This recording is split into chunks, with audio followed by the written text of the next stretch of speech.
What is going on, guys? This is TheLostYeti here, and today we're back again for another episode of Fall Guys.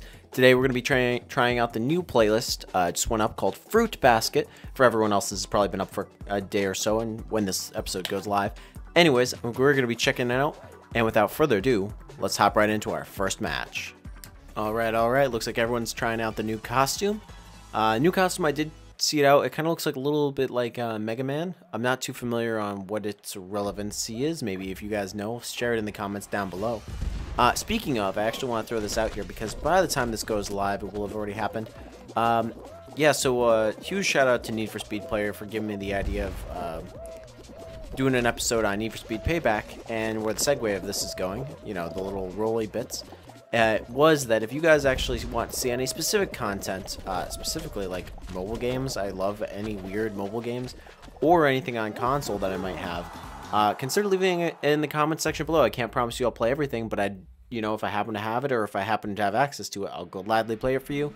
I'm going to let this one roll out right here, and I'll pick you guys up in the next match. Speaking of match, it looks like we're actually starting off with some perfect match. Although this one's going to be quite annoying, considering we're going to have fruit thrown at us, I suppose.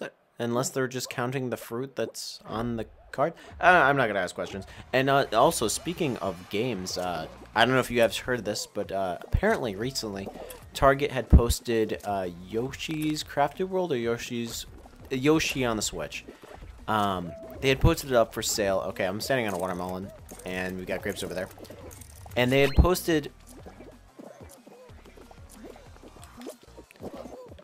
Don't know why I panicked there for no apparent reason. But yeah, so they posted it up for sale for $1 for a digital copy, and this was very clearly not by mistake, and it's since gone, so I apologize if I got your hopes up there for a moment. We're looking at a banana, and then we got grapes over there, orange over there, and an apple. Apple, I'm hoping it's not that. So I think we got 2 bananas. Oh boy, I did not know where that was, so I was totally relying on that. Yeah, so anyways, Target posted up this game for $1, and then thousands of people, hundreds of thousands of people likely, well, maybe not that much, scrambled to get their cheap copies of the game, because whenever you buy a digital game, you actually get currency in the Nintendo eShop. I'm on a banana, I'm hoping it's that. It's orange. See, where we flocking, boys, where we flocking. It seems to be here, hanging on for dear life. And yeah, so anyways, they sold out, and then apparently we're emailing people to tell them that they were canceling their orders. Well, Target, you're giving digital games, like, you just get an email with the code, and that's that. You can't return those things. Like, it's too late. Meanwhile, some other people have already redeemed the game, so it's like, yeah, good luck, good job. You already got it out there. You already sold it for $1. It's too late. Like, you can't take it back. The guys, the gentlemen and ladies, or whoever, the small goats who decided to play their Nintendo Switch with Target have already claimed what they wanted. Like, this is not news. So, I don't know. And also, like, it makes me feel so wrong that, like, Target can just cancel an order like that. Like, no, you did in fact make the mistake. Now, own it up, and just like I'm gonna own getting eliminated there, not my finest work. But yeah, come on, Target. Unfortunately, I know you're gonna be taking a loss, but you did sell it for $1. You are obliged to sell it for $1. So the whole ordeal seems horrible. And then the other side of the stick is I do believe that there were people that just bought an absolute ton of these codes to go and sell them, flip them. So, you know, what if you buy someone's code that hasn't been redeemed, but now Target has claimed it? I don't know. That's a whole vague area. But the whole thing really has me up in arms because, so I used to work retail. And when I used to work retail, I worked at basically a mom and pop's, like, sneaker boutique, athletic store. And basically what happened was, if you're familiar with those kind of things, it was I believe it was a pair of Nike ACG boots. And if you're not familiar, they're basically the all-condition gear boots, if I'm not mistaken with that abbreviation. And they're just really nice boots, and they retail for well over $100. And, you know, what ended up happening was, we had put these little hat tags on them. You know, you take a little plastic piece and you stick it to the end of the boot. And basically what someone had done, and this was actually an employee that had done this, whoever was on shift before me made this mistake, But basically, they had taken what should have been a hat tag and put it on the boot rather than what would be the appropriate price tag. And when they panicked, because you stick the little tag using like a tag gun directly through the shoelaces, and that's what it attaches to. But if you like have to, you could cut the tag, I suppose, to remove it. But rather than removing it as you should have done, the individual decided to basically just flip it over and put stickers over it. And then that way, like, one side was that, and on the other side, they had apparently failed to completely cover the old price tag. Well, this was all fine and dandy until one customer goes and they pick up the boot, and they're like, oh, you know, it's not for me, whatever. But they noticed that the tag was on the other side was not for the same price. And I, being the only person closing up that night, I tended to work nights. They brought it over to me and they were like, hey, I would like to get this boot in this size, blah, blah, blah, blah, blah. And so they were, that's fine. I bring them out the boot, they look at it, and I noticed that the tag's there, so I grab the boot. So I bring them the boot that they wanted to see, and I take the tag that was on the boot, and I bring it in the back, and I remove it, and I fix it, as you should, and I didn't know that was actually on cherry, so that's kind of sweet. And then I explain to the customer, like, hey, unfortunately, this is not the price that it is. This is the actual price. I give them the boot.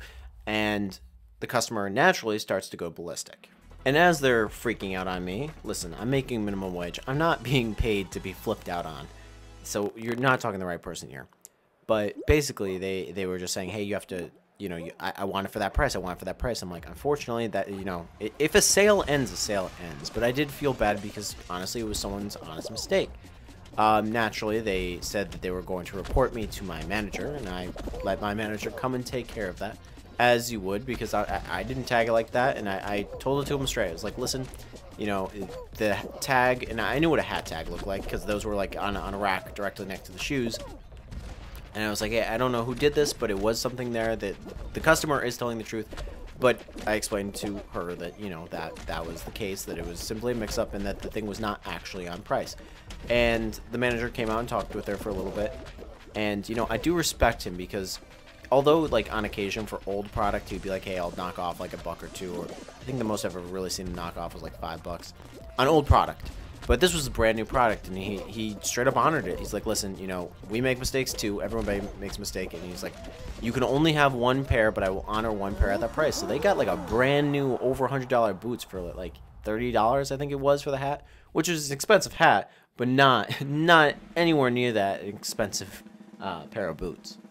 So I feel that, like, Target is kind of in the realm where, hey, you know, I know you made a mistake, but you got to keep the price. I mean, you already gave the customer the product. You can't go into their Switch and take away the product. Like, it's a digital code, and if that person so chooses to sell it, although that's a little awkward to try to work out, you know, if they choose to sell it, they have every right to sell it. As far as I'm aware, I don't know about the terms and conditions on that one, but I don't know. The whole thing is kind of shady.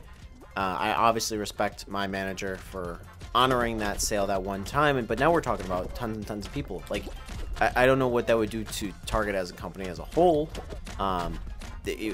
You know, I don't think it would end them by any stretch of the imagination. But $1 versus, I believe that Switch game goes for a minimum of $50 now. That's, you know, that's a huge mistake, at least in terms of profit.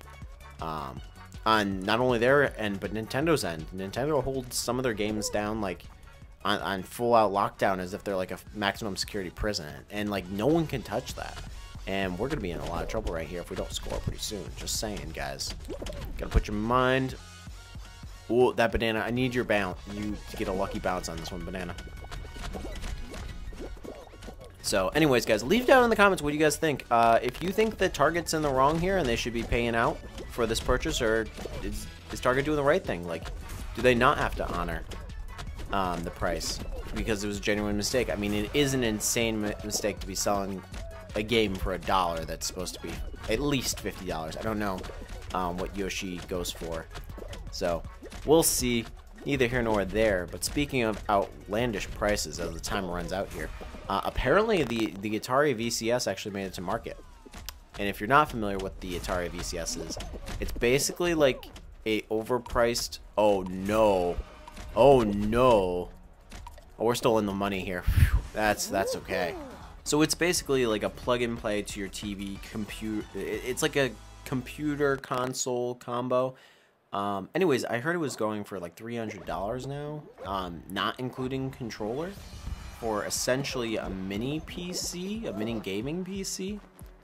And that just seems kind of painful because it's like, you know, you end up walking out the door at almost $400 by the time you get a console, no games and stuff like that. And I'm like, so why would you buy that over something like a PlayStation 5? I don't know, maybe I'm just being an idiot, but and I support Atari. I have an Atari 2600. I love it ever so dearly, but it just doesn't make sense to me. So I know that's kind of random, but I figured I'd throw it in right there as we kind of wrap this one up. Tell me what your thoughts are on the Atari VCS, if you have any. And that dude did not grab the crown. I'm sorry, dude, but no one got the crown. That's an interesting one. Alright, peace out, Cub Scout. You can go off to the moon or wherever you're going.